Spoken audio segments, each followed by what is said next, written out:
Okay, let's talk about what's being called the Sydney Sweeney effect.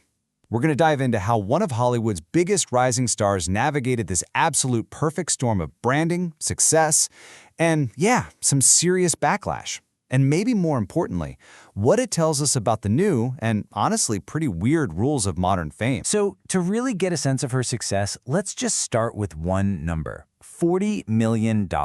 By mid-2025, that was Sydney Sweeney's estimated net worth. And look, this wasn't some slow, steady climb. It was a rocket ship. It pretty much instantly made her a serious financial power player in Hollywood. Now that kind of money, it comes from one thing, just incredible demand.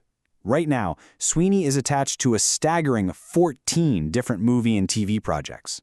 In Hollywood, believe me, a pipeline that full is the clearest signal you can get of who the industry is betting on to be a massive star. And just look at the kind of stuff she's doing. You've got a sci-fi reboot with Barbarella, a gritty survival thriller like Eden, and of course she's coming back for Euphoria. This isn't an actor just taking any job that comes their way. This is a really calculated move, a slate designed to show off some serious range and ambition. And if you want proof of her new power level, well, look no further than this number. For just one upcoming film, The Housemaid, she reportedly locked down a massive $7.5 million payday. A number like that puts her right up there with Hollywood's highest-paid actresses. It just proves how bankable her brand has become. So with all that success, the stage was basically set for a huge brand deal. And that brings us to the Great Jeans campaign. And, well, how a really simple pun managed to ignite this massive global debate. And, right from the very beginning, she was an active part of this. American Eagle's VP of marketing said that when the creative team asked her, hey, how far do you want to push the envelope here? Her response was instant. Let's push it. I'm in.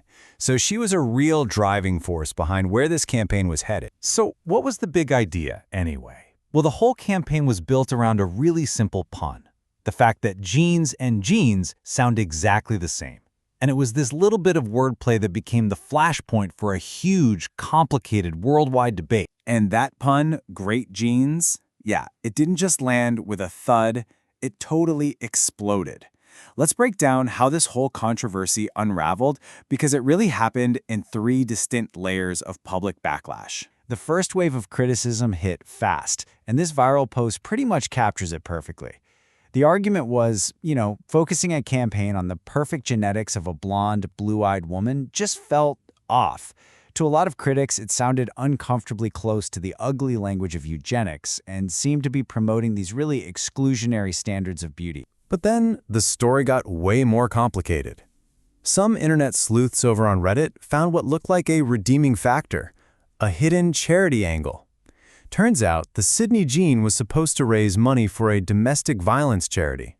The really weird part, this was almost completely absent from the brand's own marketing. And that feel-good charity angle, it soured almost immediately.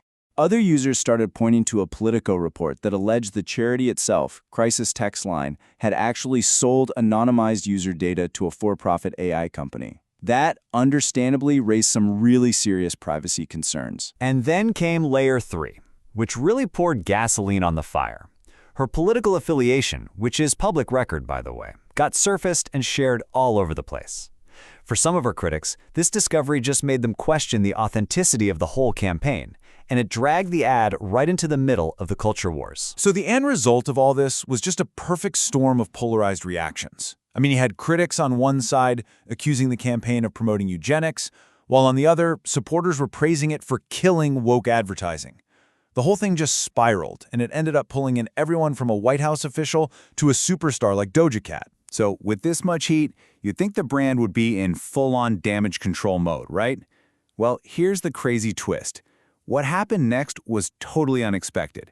It actually turned all that backlash into a financial win. So, far from hurting the company, all that viral controversy actually fueled a massive spike in American Eagle's stock value. We're talking up between 10 and 18%. In a very, very real way, the outrage was profitable. But how does that even work?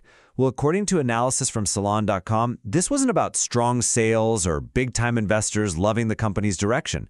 Nope, it was a meme stock phenomenon. All that online buzz from the controversy got retail traders on platforms like Reddit fired up, and they just piled in. kind of like what we saw with GameStop. So what does all of this mean? The bizarre outcome of this whole controversy might just be giving us a sneak peek at a new playbook for what it means to be famous. So what was the professional fallout for Sydney Sweeney after this whole firestorm? If you look at her schedule, there wasn't any. Her career has only sped up, with huge projects coming out back to back.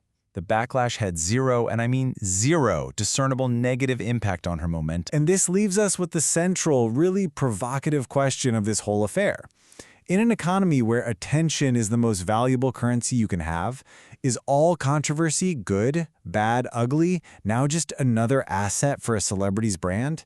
In this case, it really seems like the answer might just be yes.